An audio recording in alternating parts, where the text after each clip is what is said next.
Hello everyone. Welcome to another episode of Ahomor Gaurav Gatha, the glorious history of Assam.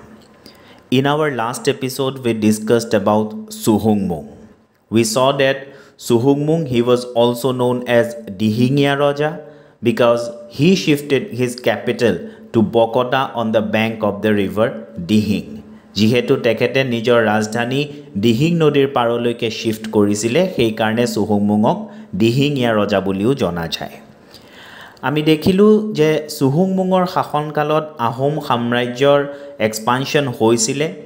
চুটিয়াসকলক পৰাস্ত কৰি চুটিয়াসকলৰ যোনখিনি territory আছিল that territory was annexed to the Ahom kingdom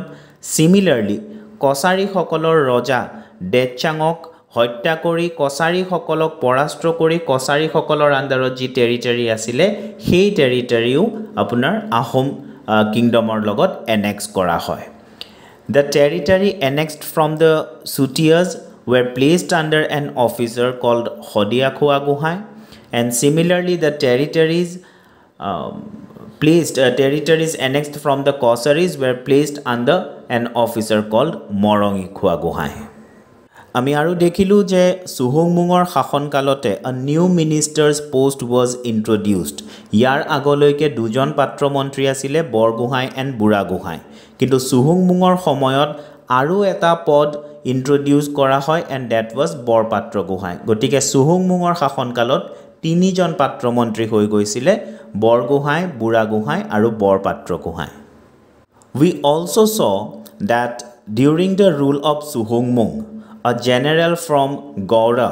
Turbak Khan invaded Assam in 1532. Turbak Khan, he was a very efficient general. Aru Turbak Khanor army to পৰাস্ত কৰিবলৈ আহোম সকলক 3 বছৰ সময় লাগি গৈছিল। যদিও অৱশেষত তুৰ্বক খানৰ মৃত্যু হয় কিন্তু এই ইনভেশনৰ সময়তে আহোম সকলৰ এজন সুদক্ষ জেনেৰেল ফ্ৰাসেন মুঙে নিজৰ প্ৰাণ হেৰুৱাবলগীয়া হয়। ফ্ৰাসেন মুঙৰ মৃত্যুৰ পিছত তাৰ প্ৰতিশোধ লবৰ কাৰণে আৰু নিজৰ দেশখনক এই মুছলিম ইনভেডাৰৰ পৰা বচাবৰ কাৰণে ফ্ৰাসেন মুঙৰ ওয়াইফ মুলা গাভৰু যুদ্ধত জপিয়াই পৰে মুলা গাভৰুৱে সাহসিকতাৰে যুদ্ধ কৰে কিন্তু অৱশেষত মুলা গাভৰুৱেও এই সংঘাতত নিজৰ প্ৰাণ আহুতি দিবলগীয়া হয় কিন্তু মুলা গাভৰুৰ সাহসিকতা আৰু দেশপ্ৰেমে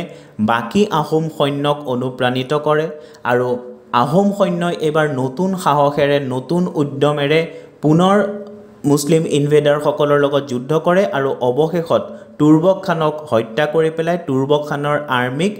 পৰাস্ত কৰিবলৈ সক্ষম হয় Suhungmung was succeeded by his eldest son Suklenmung Suklenmungok ami Gorgoya Raja buliu janu karon he shifted his capital to Gorgaon and Suklenmung was succeeded by Sukhamfa jak Khura Raja buliu jana jay aru Khura Rajar শাসন কালতে আহোম সকলক পৰাস্ত কৰিছিলে কুশ সকলে Now Sukhamfa or Khura Raja was succeeded by another remarkable ruler of the Ahoms that was Pratap Singha or Shushengfa. In today's episode, we will discuss about Shushengfa. Now, Shushengfa, he ruled from 1603 AD to 1641 AD. As I have already mentioned, Susangfak ami Pratap Singha namereu janu. Yar upori তেওঁক বুদ্ধি স্বৰ্গ নাৰায়ণ বুলিও কোৱা হৈছিল because of his intelligence তেওঁ যি বিচক্ষণতাৰে rule কৰিছিল তাৰ বাবে তেখেতক বুদ্ধি স্বৰ্গ নাৰায়ণ উপাধিটো দিয়া হৈছিল তেখেতক বুদ্ধি স্বৰ্গ নাৰায়ণ বুলিও কোৱা হৈছিল ইয়াৰ উপৰি প্ৰতাপ সিংহক বুঢ়া ৰজা নামেৰেও জনা যায় কাৰণ তেখেত যেতিয়া ৰজা হৈছিল সেইখিনি সময়ত তেওঁৰ যথেষ্ট বয়স হৈছিল গতিকে তেওঁক বুঢ়া ৰজা বুলিও মেনশন কৰা হয় ইতিহাসত Now প্ৰতাপ সিংহ ৰজা হোৱাৰ পিছতে আহোম সকলৰ কছাৰী সকলৰ লগত এটা কনফ্লিক্ট ষ্টাৰ্ট হয় এই কনফ্লিক্টটো মেইন কেনেকৈ ষ্টাৰ্ট হয় যে সেইখিনি সময়ত এই জয়ন্তীয়া কিংডম আছিল ইয়াতে এই পিকচাৰটোত আপুনি ইয়াতে ৰেফাৰ কৰিব পাৰে আপোনালোকে ইয়াতে এটা থুলমূল আইডিয়া কৰিব পাৰিব যে কোনখিনি জেগাত কোনে ৰুল কৰি আছিলে সেইখিনি সময়ত কোনটো কিংডমে কোনটো জেগাত ৰুল কৰি আছিলে যদিও এই যে বাউণ্ডেৰীবিলাক দেখুওৱা আছে দিছ বাউণ্ডেৰীজ ৱেৰ নট পাৰ্মানেণ্ট কোনো সময়ত এটা কিংডমে বেলেগ এটা কিংডমৰ টেৰিটৰী এনেক্স কৰিছিলে ৰাইট কিন্তু থুলমূল এটা আইডিয়া এই পিকচাৰটোত কৰিব পাৰিব যে আহোমে ক'ত কোনখিনিত ৰুল কৰি আছিলে জয়ন্তীয়া কিংডম কোনখিনিত আছিলে কছাৰীসকলে ক'ত ৰুল কৰি আছিলে মণিপুৰী কিংডম ক'ত আছিলে আৰু কোচসকলে কোনখিনি জেগাত ৰুল কৰি আছিলে তো প্ৰতাপ সিংহৰ সময়ত জয়ন্তীয়াসকল কছাৰীসকলৰ অধীনত আছিলে আৰু জয়ন্তীয়াসকলে কছাৰীসকলৰ পৰা ইণ্ডিপেণ্ডেণ্ট হ'বৰ কাৰণে তেওঁলোকে চান্স বিচাৰি আছিলে সেইখিনি সময়ত জয়ন্তীয়াসকলৰ ৰজা আছিলে জাছামানিকে নিজৰ জীয়েকক আহোমসকলৰ ৰজা আহোম স্বৰ্গদেউ প্ৰতাপ সিংহৰ লগত বিয়াৰ দিয়াৰ প্ৰস্তাৱ দিলে কিন্তু এটা কণ্ডিশ্যন ৰাখিলে যে জয়ন্তীয়াৰ ৰাজকুমাৰীক যোনটো ৰাস্তাৰে লৈ যাব লাগিব যোনটো ৰাস্তা কছাৰী কিংডমৰ মাজেৰে গৈছে সেই ৰাস্তাটোৰে লৈ যাব লাগিব প্ৰতাপ সিংহই তেতিয়া সেইখিনি সময়ৰ যোন কছাৰী ৰজা আছিলে জাছা নাৰায়ণ তেওঁক অনুৰোধ কৰিলে যে জয়ন্তীয়া ৰাজকুমাৰীক যাতে তেওঁলোকৰ কিংডমৰ মাজেৰে যাবলৈ দিয়া হয় কিন্তু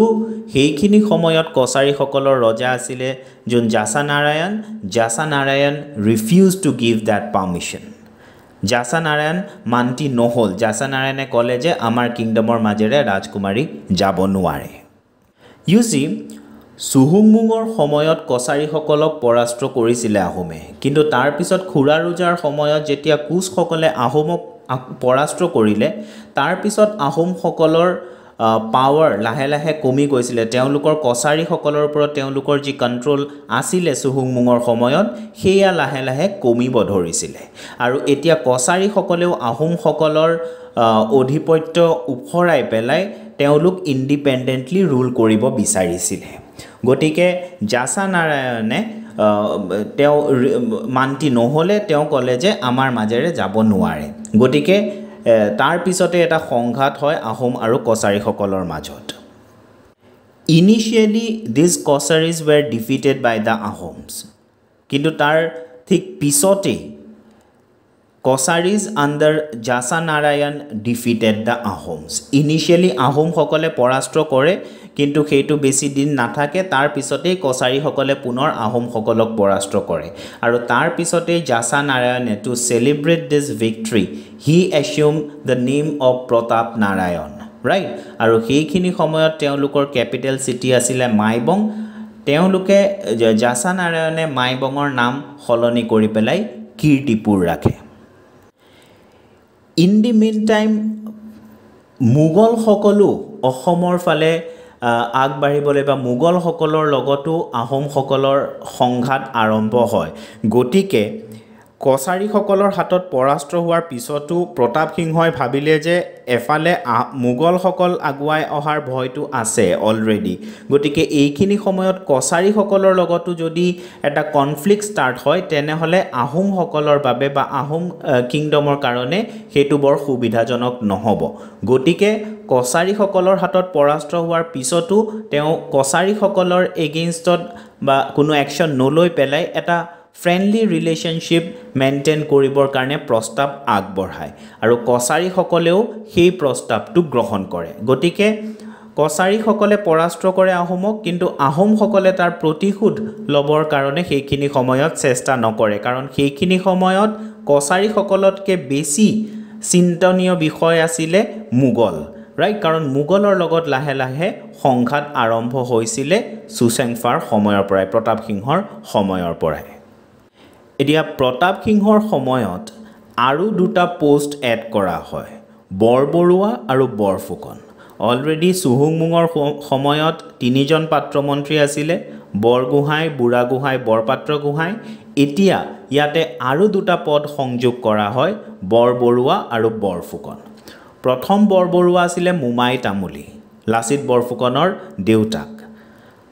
ৰাইট সো মোমাই তামুলী প্ৰথম বৰবৰুৱা হয়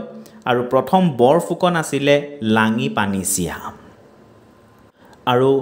এই প্ৰতাপ সিংহৰ শাসন কালতে মোমাই Tamuli Borbarua he started the pike system. This pike system is very important from our exam point of view, right? So let's have a look ke a pike system to ki asile. Now pike ei শব্দটো লোৱা হৈছে পদতিকা শব্দৰ পৰা পদতিকা মানে হৈছে foot soldiers, right? পদতিকা শব্দটোৰ পৰা pike শব্দটো আহিছে and this pike system as I have already mentioned was devised by Mumai Tamuli Borborua in 1609. Pike system or underot, every male between 15 to 50 years of age who was not a noble, a priest, a high caste or a slave was a pike. Mane 15 পৰা 50 বছৰৰ ভিতৰৰ যিকোনো মেল যদি তেওঁ এজন noble নহয় মানে তেওঁ যদি এজন বিষয়া নহয় ৰয়েল কোৰ্টৰ বা এজন যদি তেওঁ প্ৰিষ্ট নহয় যদি হাই কাষ্ট মেম্বাৰ নহয় বা যদি কোনো স্লেভ নহয় তেনেহলে তেওঁক এজন পাইক বুলি ধৰা হ'ব গতিকে নবল প্ৰিষ্ট হাই কাষ্ট আৰু স্লেভ এই চাৰিটা ক্যাটেগৰী যদি বাদ দি দিও তেনেহলে 15 পৰা 50 বয়সৰ ভিতৰত যিমান লৰা বা মতা মানুহ আছিল সবে আপোনাৰ পাইক বুলি কোৱা হ'ব ৰাইট সবকে পাইক বুলি ধৰা হয় এতিয়া এই পাইক সকলে মানে 15 পৰা 50 বছৰৰ ভিতৰৰ সকলো মেল মেম্বাৰে সোসাইটিৰ they were supposed to render service to the Ahom state তেওঁলোকে Ahom stateক তেওঁলোকে সার্ভিস প্রোভাইড কৰিব লাগিব তেওঁলোকে কিবা নহয় কিবা সাৰ্ভিস প্ৰোভাইড কৰিব লাগিব আৰু তাৰ বিনিময়ত তেওঁলোকক দুই পুৰা মাটি দিয়া হ'ব পুৰাটো এটা মাটিৰ হিসাব it's a unit of land measurement right so দুই পুৰা মাটি তেওঁলোকক দিয়া হ'ব আৰু তাৰ বিনিময়ত তেওঁলোকে কিবা সাৰ্ভিস প্ৰোভাইড কৰিব লাগিব এই যে মাটিটো দিয়া হয় দুই পুৰা মাটি এইটো কোৱা হৈছিল গা মাটি বুলি and it was neither hereditary nor transferable গটিকে কোনোবা এজন পাইকৰ আন্ডাৰত যোনটো গা মাটি আছে দুই পুৰা মাটি আছে হেতু হেৰেডিটাৰি নাছিল মানে সেইজন পাইকৰ মৃত্যুৰ পাছত এনেকুৱা নাছিল যে তেখেতৰ পুতেকৰ নামত সেই মাটিটো হৈ যাব ইট ওয়াজ নট হেৰেডিটাৰি ৰাইট এইটো এজনৰ পৰা বাপেকৰ পৰা পুতেকলৈ এইটো হস্তান্তৰ নহয় সেকেন্ড ইট ওয়াজ নট ট্ৰান্সফাৰেবল এজনৰ তাত যোনটো গা মাটি আছে হেতু তেখেতে বেলেগ এজনক ট্ৰান্সফাৰ কৰিব নোৱাৰে the royal service that the pikes tended to were defense, civil construction, military production, etc. এই পাইকবোৰৰ ডি পেলাই বিভিন্ন কাম কৰোৱা হৈছিল হেতু ডিফেন্সৰ কাম হ'ব পাৰে যেতিয়া কিবা কনফ্লিক্ট হ'ব যুদ্ধ হ'ব তেতিয়া তেওঁলোক গৈ পেলাই যুদ্ধত ভাগ ল'ব লাগিব বা যোনখিনি সময়ত কোনো কনফ্লিক্ট নহয় যুদ্ধ নহয় সেইখিনি সময়ত যোনবিলাক সিভিল কনষ্ট্ৰাকচনৰ কাম থাকে ৰাস্তা বনোৱা মাথাউৰি বনোৱা সেইবিলাক কামত তেওঁলোকে যোগদান কৰিব লাগিব আৰু নহলে যোনবিলাক মিলিটাৰী প্ৰডাকশন থাকে যোনবিলাক তেওঁলোকে সেইখিনি সময়ত ধনুকাৰ বনোৱা জাতি বনোৱা তো সেই বিভিন্ন কামত তেওঁলোকক নিয়োগ কৰা হয় গতিকে you can imagine ke under this system kiman eta dangor workforce asile ahom hokolor right karon society 15 পৰা 50 বছৰৰ ভিতৰৰ যি কোনো মেল মেম্বাৰে কিবা নহয় কিবা সাৰ্ভিস প্ৰোভাইড কৰিছিলে right আৰু কোনোবাই যদি নকৰে কোনোবা ফ্যামিলিত এজন মানুহ আছে এজন মেম্বাৰ আছে 15 পৰা 50 ইয়াৰ্ছৰ ভিতৰত তেওঁ যদি লুকুৱাই ৰাখে আৰু কিবাকে যদি গম পায় যে এজন পাইকক লুকুৱাই ৰখা হৈছে তাৰ কাৰণে সেই ফ্যামিলিটোক বহুত ডাঙৰ শাস্তি দিয়া হৈছিল ৰাইট মানে পাইক এজনক লুকুৱাই ৰখাটো এটা বহুত ডাঙৰ অপৰাধ বুলি গণ্য কৰা হৈছিল গতিকে কোনো সাহস কৰা নাছিল যে নিজৰ ফ্যামিলিৰ এজন মেম্বাৰ থাকিব 15 পৰা 50 ইয়াৰ্ছৰ ভিতৰত আৰু তেওঁক লুকুৱাই ৰাখিব কাৰণ কেনেবাকে যদি গম পায় ৰজা বা তেখেতৰ বিষয়া সকলে যে পাইক এজনক লুকুৱাই ৰখা হৈছে তেতিয়া তাৰ কাৰণে বহুত ডাঙৰ শাস্তি দিয়া হৈছিল ৰাইট এই পাইক বিলাক যে আছিল চাৰিজন পাইক যোন উছৰা উছৰিকে থাকে সেই চাৰিজন পাইকক মিলাই পেলাই এটা গোট বনোৱা হৈছিল right the group of 4 pikes living close together were called goat এই চাৰিজন পাইকৰ এটা গোট হৈছিল মানে এটা গোটত চাৰিজন পাইক থাকে পিছত তিনিজন পাইকেদি এটা গোট বনোৱা হ'ল প্ৰথমতে চাৰিজন দি পেলাই এটা গোট হৈছিল পিছত তিনিজনে দি পেলাই এটা গোট বনাইছিলে এতিয়া সিস্টেমটো কেনেকুৱা আছিল এটা গোটত চাৰিজন পাইক তো চাৰিজন পাইকৰ এজনে বছৰত 3 মাহকে সাৰ্ভিস প্ৰোভাইড কৰিব লাগিব ৰাইট 3 মাহকে চাৰিজনে কৰিলে এবছৰ পূৰ হৈ গল ৰাইট গতিকে এটা গোটৰ পৰা এজন পাইকে 3 মাহকে সাৰ্ভিস প্ৰোভাইড কৰিব আৰু ইমার্জেন্সি যদি হয় কিবা যদি যুদ্ধ হয় কনফ্লিক্ট হয় বানপানী হয় তেনেকুৱা যদি কিবা ইমাৰ্জেন্সি হয় তেনে হলে এজনৰ ঠাই 2-3 জন পাইককো একেলগে কামত লগাব পাৰিছিল Now, these pikes were organized into professional khels, each rendering a particular kind of productive work like boat making and arrow making for the state. So, pike bilakok kisuman khelotu bhag kora hoisile. Khel mane eta particular kind of job, right? For example, boat making is a khel. Boat making খেলটোত কিছুমান পাইক অকল সেইটো কামৰ কাৰণে আছে সেই পাইক বিলাক কোনটো খেলত আছে boat making খেলত আছে কিছুমানৰ কাম আছিল এটা খেল আছিল সাপোজ এৰো মেকিং কিছুমান পাইকক সেই খেলটোত ইনক্লুড কৰা হৈছিল তো খেল এই পাইক বিলাকক বেলেগ বেলেগ খেলটো তেনেকে অৰ্গানাইজ কৰা হৈছিল ৰাইট খেল মানে প্ৰফেশনাল খেলস মানে এটা particular kind of job right to kisuman paik asile jun naw bonua kamot pakoi to hei paik bilak loi pelai hei particular khelot teolukok niyog kora hoisile ei paik bilakor uporot ahom stateor bahut strict control asile protek jon 20 paikor uporot ejon bora asile right ejon bora underot 20 jon ke paik asile right borar juntu position asile bora position juntu asile teor underot 20 jon paik thakibo similarly 100 jon paikor karne ejon hoikia thakibo 1000 jon paikor karne ejon hajorika thakibo 6000 paikor karne ejon phukon thakibo right eneke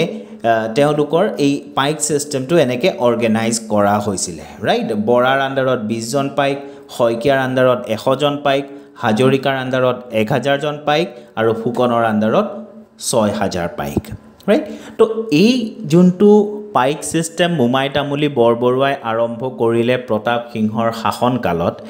এই পাইক সিস্টেমটোৱে আহোম কিংডমক বহুত শক্তিশালী কৰি ৰাখিছিলে সেইখিনি সময়ত কাৰণ বহুত মানুহ আছিল সেইখিনি সময়ত জুনে যেতিয়াই বিচৰা হয় তেতিয়াই সাৰ্ভিস প্ৰোভাইড কৰিবৰ কাৰণে ৰেডি আছিল ৰাইট গটিকে ইনিশিয়াল ফেজত এই পাইক সিস্টেমটোৱে আহোম সকলৰ উত্থানত বহুত অৱদান যোগায় ৰাইট আহোম সকল ইমান শক্তিশালী হোৱাত এই পাইক সিস্টেমটোৰো অৱদান আছে কিন্তু আহোম সকলৰ পতন হোৱাটো এই পাইক সিস্টেমটোৰ এটা কাৰণ এই পাইক সিস্টেমটোৰ কাৰণেই আমি সাম কেনেকে আলটিমেটলি আহোম কিংডমটো শেষ হৈ যায় ৰাইট আহোম কিংডমৰ পতনতো পাইক সিস্টেমৰে অৱদান আছে Now let us have a look at the disadvantages of this pike system. এই যে পাইক সিস্টেমটো আসিলে আমি চালু যে এই পাইক সিস্টেমটোৰ পিছত আহোম কিংডমৰ এটা ডাঙৰ ওয়াৰ্কফোৰ্স এটা তেওঁলোকে পাই গৈছিলে আহোম সোসাইটিৰ যিমান মেল মেম্বাৰ আছিল বিটুইন 15 to 50 সবেই কিবা নহয় কিবা সাৰ্ভিস প্ৰোভাইড কৰিছিলে কিন্তু এই পাইক সিস্টেমৰ কিছুমান ডিসএডভান্টেজেসও আছিল Let us have a look at the disadvantages. Now you see being tied to a fixed khel or territory they were not free to pursue independent trade and thereby to improve their material conditions. Their way of life was fixed by the state which they had no right to alter. Gotike state jeneke koi teneke teonluke koribo lagibo. Teonlukok jodi eta khelot নিয়োগ কৰা হৈছে এটা particular কামত তেওঁলোকক নিয়োগ কৰা হৈছে তেওঁলোকে বাস সেই কামটোৱেই কৰিব পাৰিব তেওঁলোকে কোনো ইন্ডিপেন্ডেন্টলি কোনো ট্ৰেড কৰিব পৰা নাছিল গতিকে তেওঁলোকৰ যোনটো মেটেৰিয়েল কন্ডিশন হেতু ইমপ্ৰুভ হোৱাৰো কোনো চান্স নাছিল কাৰণ তেওঁলোকে কি কৰিব কি নকৰিব everything was decided by the state only now only by paying a commutation money for of rupees 3 per head per annum could a Pike sometimes obtain exemption from personnel service. কেতিয়াবা যদি তেওঁলোকক ছুটি লাগে, কেতিয়াবা যদি তেওঁলোকে সাৰ্ভিস প্ৰভাইড কৰিব নোৱাৰে, তেতিয়া তেওঁলোকে বছৰে 3 টকাকে তেওঁলোকে পে কৰিবলগীয়া হৈছিল, ৰাইট? গতিকে কি হৈছিল, এছাম লোক যোনবিলাক ওয়েল টু ডু মানুহ আছিল, তেওঁলোকে এই পইচাটো পে কৰি পেলাই তেওঁলোকে এই কামৰ পৰা হাত সাৰিব পাৰিছিল। কিন্তু যোনবিলাক দুখীয়া আছিল তেওঁলোকৰ পক্ষে এইটো সম্ভৱ নাছিল, এনেকে পইচা দি ছুটি লোৱাটো তেওঁলোকৰ পক্ষে সম্ভৱ নাছিল। গতিকে এটা সময় এনেকুৱা আহি গৈছিল যে তেওঁলোকে সাৰ্ভিসৰ পৰা তেওঁলোকে ছুটি ল'বৰ কাৰণে তেওঁলোকে যোনবিলাক মানি লেণ্ডাৰ আছিল বা সেইখিনি সময়ৰ যোনবিলাক ওয়েল টু ডু মানুহ আছিল তেওঁলোকৰ পৰা পইচা ধাৰে লৈছিল, আৰু আল্টিমেটলি সেই পইচা ঘূৰাব নোৱাৰি তেওঁলোকৰ আণ্ডাৰত স্লেভ হৈ পেলাইও দিন কটাবলগীয়া হৈছিল। Some pikes bribed the officers to get their names concealed, whereas some took shelter in the satras. এই যে পাইক সিস্টেমটোত, এতিয়া পাইক সিস্টেমত যিমান মেল মেম্বাৰ আছে বিটুইন 15 to 50 সকলোৱে সাৰ্ভিস প্ৰভাইড কৰিব লাগিব। ইয়াৰ পৰা বাচিবৰ কাৰণে পিছৰ ফালে বহুত পাইকে কি কৰে, বহুত মানুহে, বহুত male member of the society between 15 to 50 years of age তেওঁলোক গৈ পেলাই সত্ৰত জইন কৰে। আৰু তাৰ পিছতে আমি দেখিম যে মোৱামৰীয়া সত্ৰটো বহুত পাৱাৰফুল হৈ যায়, কাৰণ বহুত লৰা বা বহুত মতা মানুহে সেইখিনি সময়ত ভাবে যে আমি সোসাইটিটোত থাকি পেলাই, আমি পাইক হিচাপে থাকি গোটেই বছৰ এনেকে কাম কৰি থাকাতকে আমি ভাল আমি সত্ৰত গৈ পেলাই জইন কৰোঁ। তো এটা সময়ত এই পাইক সিস্টেমৰ পৰা হাত সাৰিবৰ কাৰণে বহুত লৰা বহুত মতা মানুহ গৈ পেলাই সত্ৰবিলাকত শৰণ লয়, আৰু তেনেকেই মোৱামৰীয়া সত্ৰটো বহুত শক্তিশালী হৈ যায়, আৰু এই মোৱামৰীয়া সত্ৰটোৱে আল্টিমেটলি আহোম কিংডমৰ পতনৰ কাৰণ হৈ পৰে, যোনটো আমি আগলৈ আমি আলোচনা কৰিম, right? So that was basically about the paik system. Paik সিস্টেমটো কি আছিলে আৰু ইয়াৰ কি ডিসএডভান্টেজেস আছিলে। Now as I have mentioned earlier কে প্ৰতাপ সিংহৰ সময়তে মুঘল আৰু আহোমৰ মাজত কনফ্লিক্টটো ষ্টাৰ্ট হয়। So let us have a look কে কেনেকৈ এই কিয় এইখিনি সময়ত কেনেকৈ এই কনফ্লিক্টটো ষ্টাৰ্ট হ'ল। সো ইউ চি, আমি যেতিয়া কোচ কিংডমৰ বিষয়ে পঢ়ি আছিলোঁ, there we saw date Naranarayan he died in 1587, আৰু নৰনাৰায়ণৰ শাসনকালৰ শেষৰ ফালে কোচ কিংডমটো দুটা ভাগত বিভক্ত হৈ যায়, right? It got divided into two parts. Western part to কোৱা হয় কোচবিহাৰ আৰু ইষ্টাৰ্ণ part to কোৱা হয় কোচহাজো। কোচবিহাৰৰ ৰজা আছিলে নৰনাৰায়ণৰ পুতেক লক্ষ্মী নাৰায়ণ, আৰু কোচহাজোৰ ৰজা আছিলে চিলাৰায়ৰ পুতেক ৰঘুদেৱ। এতিয়া আৰম্ভণিৰে পৰাই কোচবিহাৰে মোগলসকলৰ লগত এটা ফ্ৰেণ্ডলি ৰিলেশ্যনশ্বিপ মেইনটেইন কৰিছিলে, কিন্তু কোচহাজোই মোগলসকলৰ লগত কোচবিহাৰৰ নিচিনা তেনেকুৱা কোনো ফ্ৰেণ্ডলি ৰিলেশ্যনশ্বিপ মেইনটেইন কৰা নাছিলে। ইট ৱাজ অবভিয়াছ, কাৰণ আপোনালোকে যদি চাই এই কোচ কিংডমটোৰ ৱেষ্টাৰ্ণ পাৰ্টটো they were sharing a common boundary with the Mughals, কিয়কি এই কোচসকলৰ ৱেষ্টাৰ্ণ পাৰ্টত মোগলসকলে ৰুল কৰি আছিলে ইণ্ডিয়াত, ৰাইট? গতিকে মোগলসকলৰ লগত যিহেতু কোচবিহাৰে এটা বাউণ্ডেৰী শ্বেয়াৰ কৰি আছিলে, তো সেইকাৰণে মোগল আক্ৰমণৰ পৰা বাচিবৰ কাৰণে কোচবিহাৰৰ ৰজায়ে মোগলসকলৰ লগত এটা ফ্ৰেণ্ডলি ৰিলেশ্যনশ্বিপ মেইনটেইন কৰিছিলে। কোচহাজোত ৰঘুদেৱৰ পিছত ৰজা হয় পৰীক্ষিত নাৰায়ণ, আৰু পৰীক্ষিত নাৰায়ণ ৰজা হোৱাৰ পিছত কোচবিহাৰৰ ৰজা লক্ষ্মী নাৰায়ণে মোগলসকলৰ সহায়ত পৰীক্ষিত নাৰায়ণক পৰাস্ত কৰে। কোচহাজো আৰু কোচবিহাৰৰ মাজত এটা কনফ্লিক্ট চলি আছিলে সদায়, আৰু ফাইনেলি পৰীক্ষিত নাৰায়ণৰ সময়ত লক্ষ্মী নাৰায়ণে মোগলসকলৰ সহায়ত পৰীক্ষিত নাৰায়ণক পৰাস্ত কৰে, and following many battles Parikshit Narayan he finally accepted defeat and he was sent off to Delhi. তাৰ পিছত এই কোচহাজো এৰিয়াটো সেইখিনি জেগাটো মোগলৰ ইনডাইৰেক্ট কণ্ট্ৰলত আহি যায় কুচ হাজো এৰিয়াটো মোগলসকলৰ ইনডাইৰেক্ট কণ্ট্ৰলত আহি যায় এতিয়া পৰীক্ষিত নাৰায়ণ হাৰি পেলাই সি পলাই যায় তেওঁ দিল্লীলৈ গুচি যায় কিন্তু পৰীক্ষিত নাৰায়ণৰ ভায়েক বলি নাৰায়ণ হি টুক ৰিফিউজ উইথ দ্য আহোমছ বলি নাৰায়ণ পলাই গৈ পেলাই আহোমসকলৰ ওচৰত আশ্ৰয় লয় নাও ইউ সি ইয়াৰ আগলৈকে কেনেকুৱা আছিলে যে যোনটো কুচ হাজো এৰিয়া আছিলে it was acting as a buffer state between Mughals and the Ahoms Mughal আৰু আহোমসকলে কোনো ডাইৰেক্ট বাউণ্ডেৰী শ্বেয়াৰ কৰি থকা নাছিলে কাৰণ তাৰ মাজত এই কুচ কিংডমটো আছিলে মুগল আৰু আহোমসকলৰ মাজত এটা কুচ কিংডম আছিলে যদিও কুচ বিহাৰৰ ওপৰত মুগলসকলৰ কণ্ট্ৰল আছিলে কিন্তু কুচ হাজোৰ ওপৰত মুগলসকলৰ কোনো কণ্ট্ৰল নাছিলে এতিয়া পৰীক্ষিত নাৰায়ণক হৰুৱাৰ পিছত এই গোটেই কুচ কিংডমৰ ওপৰত মুগলসকলৰ এটা কণ্ট্ৰল আহি গ'ল এণ্ড আল্টিমেটলি আহোমসকলৰ লগত মুগল একদম ডাইৰেক্ট কণ্টেক্টত আহি গ'ল ৰাইট তো কুচ কিংডমৰ ওপৰত মুগলসকলৰ ইনডাইৰেক্ট কণ্ট্ৰল থকা মানে কি হ'ল আহোম আৰু মুগলসকলৰ মাজত এটা কমন বাউণ্ডেৰী আহি গ'ল ৰাইট তো এই দুটা পাৱাৰ মুগলছ আৰু আহোম যেতিয়া একদম ফেচ টু ফেচ হৈ গ'ল in that case the conflict was ইনেভিটেবল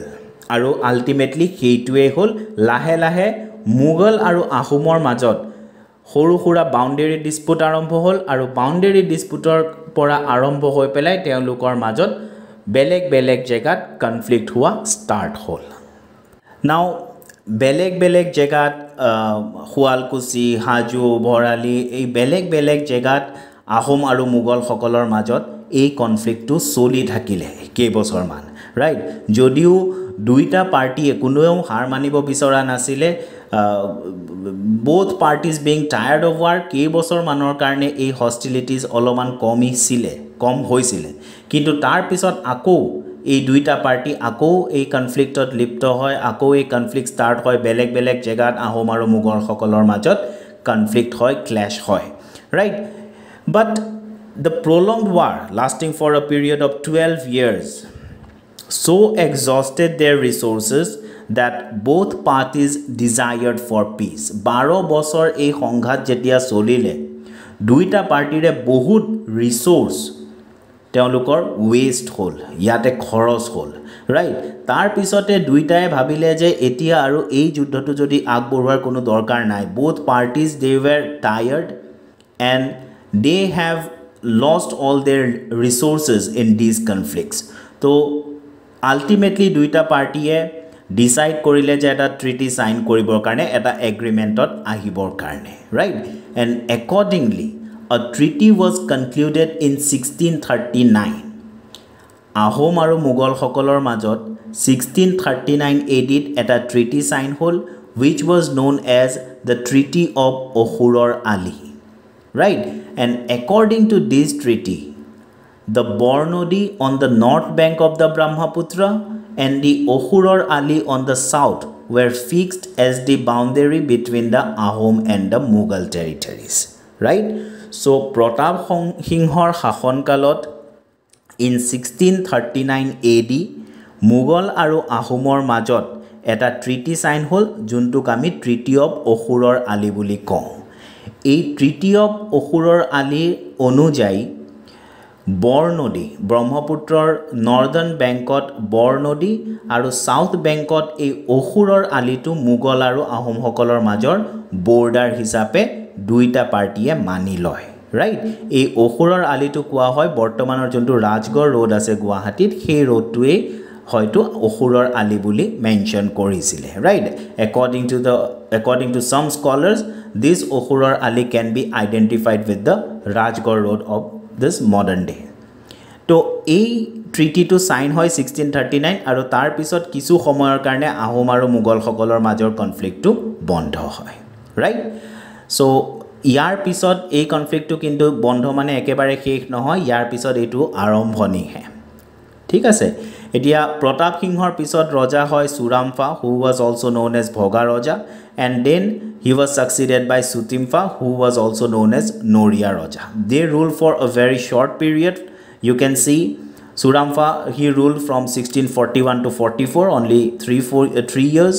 Then Noria Raja, he ruled for another 4 years, 1644 পৰা 1648 লৈকে, right?